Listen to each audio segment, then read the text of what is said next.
Hi guys, this is that long awaited video that you guys have been waiting for. You've asked me several times.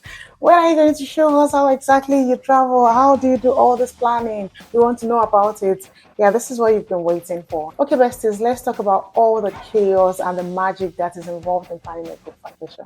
Or in my case, a whole destination party in Cancun. Because listen, planning a vacation for one person is stressful enough. Talk more of planning for a whole village. Yes, let us get into it.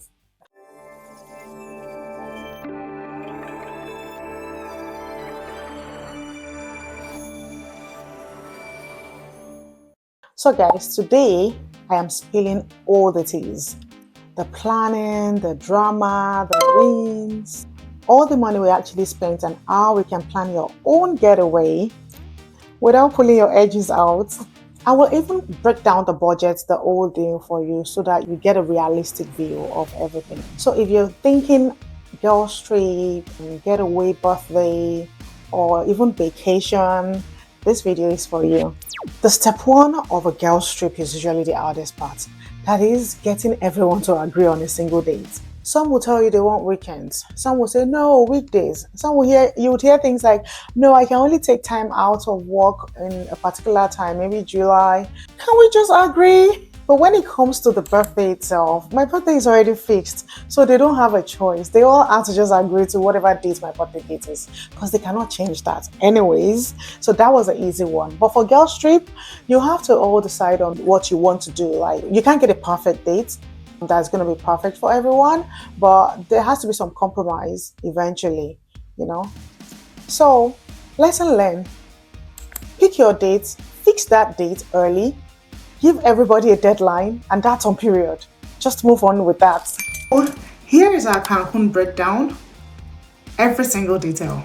So a typical flight from Canada to Cancun is around 600, 700-ish. Depending on when you book, you can actually get it for even like 800 or 900. So let us say it is between 600 and 900 on a bad day. And then for the resort, 4 nights all-inclusive resorts would run around $1,100 to about $1,800, depending on the inclusions, the room type, and a whole lot of factors. And for my Canadian people, that goes around $1,450 to around $2,400. Thereabouts. Like I said, it's all dependent on, again, when you book, the kind of room you decide on, and a whole lot of factors that you probably include. For transfers and tips, you can always budget about $100 depending on the distance of your resort to the airport. And it also depends on if you booked a private shuttle or the public one. Like there is a shared one. It would stop at different resorts depending on where you booked it and all sorts of factors. But there are options that you can choose from if you want it to take you directly to the resort, or if you want it to just be, if you don't mind the time, especially if it's not far from the airport, you can always do like a shared transfer, and that would be much cheaper than doing like a private shuttle. As for excursions, we did have a general one, which is a boat day. For that boat day, it included like snorkeling, open bar, and the likes, and it was around $200 per person. We also did let our guests know that they could always go for their own private, activities, and if you would like to go for several activities, you can just budget around $200 per activity to be on the safe side. For party add-ons, I will be very realistic with you guys. It's totally dependent on the resort that you booked, and for us, for my birthday, if you're gonna have like a dinner or private event at the resort, it is better that you get in touch with them very early. You need to get in touch with them. They're going to give you like an event planner or an event manager for your special event, and there's going to be a budget for that. They're going to charge you for your cake. They're going to charge you for the hall or any open space that you're going to use, you're going to get charges for decor and the likes. For me, the charges were quite a lot, and if I have the email, I'm going to insert it somewhere on my screen so that you can see what the charges looked like. It wasn't it wasn't for the faint-hearted. Every resort has they do have their catalog of prices that they do depending on what you want. They have for a certain number of guests, so you look at what guest range that you're looking at, and then that's what you pick. They will tell you if it's going to cover sound, decor, food. So if it's going to be buffet, what type of food do you want and whatnot, like all the details are in there, and it's totally dependent on, like I said, the resorts are cheaper than each other, and also the time of the year as well can influence the price. But I'm going to share a screenshot of just my own invoice, and then you can use that to plan ahead. Like, take note that this was last year, so it's going to be more expensive by now.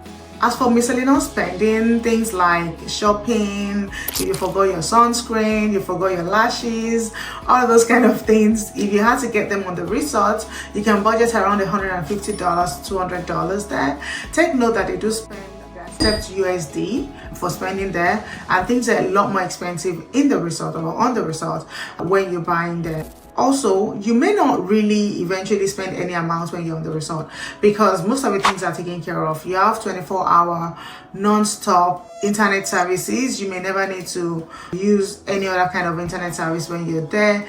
For the most part, I don't think I ever needed to, purchase anything on the resort, except for when we had to buy a sunscreen and I think somebody lost their hat. One of my kids lost their hat at some point and wanted to buy a hat on the resort, and it was like so expensive, but it is what it is. We had to buy it, right? So you have to budget for that. And also there is one part which is not spoken about a lot, which is tipping. You have to have like some change with you because of the staff on the resort. You need to be able to tip them when they do give you fantastic services. They're always there when you want them to, and they even ask you for if you need more services and whatnot. They're always there. It's nice to have them there, and it's always nice to encourage them, by tipping them. So we always prepare for that as well. We always have those changing costs so that we can tip them when we have the opportunity to. So let's say on the average, without the private birthday party dinners and whatnot, so an individual should budget say around $1,800 to $2,400 per person, so that you are well prepared, for the event, depending also on the resort and the time of the year that you're going. But for a celebrant, your cost is definitely going to be higher, because you're going to have to pay for all kinds of things depending on how grand and how luxurious you want your event to be, the number of guests, the venue as well. Your cost may be quite high. You're going to pay for the venue, and then you're going to pay for feeding at the venue per head. On the average, we paid $60 per person for feeding, even though it's an all-inclusive resort, but this is like a private dinner that is being organized, so they do charge separately for that. So you're going to pay per person, be it a child or an adult. I found that ridiculous, but we had to pay because we invited the guests and we wanted them to have a great time, right? So you have to pay for that. And if you also choose to get your vendors from outside of the resort is going to charge you a fee for bringing in the resort. I remember that I wanted to bring my birthday cake in because I thought that it would be cheaper for me to get the birthday cake from somewhere else in Mexico, and then they delivered to the resort. They said fine, however they're going to charge me $500 for bringing in the cake. Seriously. Eventually I had to make my cake myself and then brought it in. They did allow me, they gave me the consideration for that because I was making it myself. So to be fair, the trip was unforgettable, but group trips always comes with their own drama. There's always somebody who's forgotten their passport, or someone who forgot that their passport is almost expired, or even those that always forget that they have an excursion planned and they're always late for excursions. It is frustrating sometimes, but it is also fun. Oh, don't even get me started on splitting bills. Like when you have like a group trip, it is not a birthday or anything, just a group trip, and then you have to split bills. There can be drama from that as well. So what I always suggest is plan ahead, know all the trips that you're gonna go for, know the prices, you guys are ready, you already split it up even before that day. Or you can use applications like Splitwise before that day so you guys don't start arguing in pesos. How to make this easy for you? My saving grace was Skyscanner. I used it to compare flights, top hotel prices, and basically be my own travel agent for all my guests, or most of them actually. And that came without stress or even as little as possible. It was stress-free for me. And so if you're planning your own group getaway, check out my Skyscanner link below, and it is going to save you a lot of stress and so many hours of scrolling on the internet looking for the best package. So yes, Cancun gave us memories for life, drama from the group chat, and photos for the gram. If you've ever planned or thought of doing your own group getaway, event or whatnot, just do it. Do it.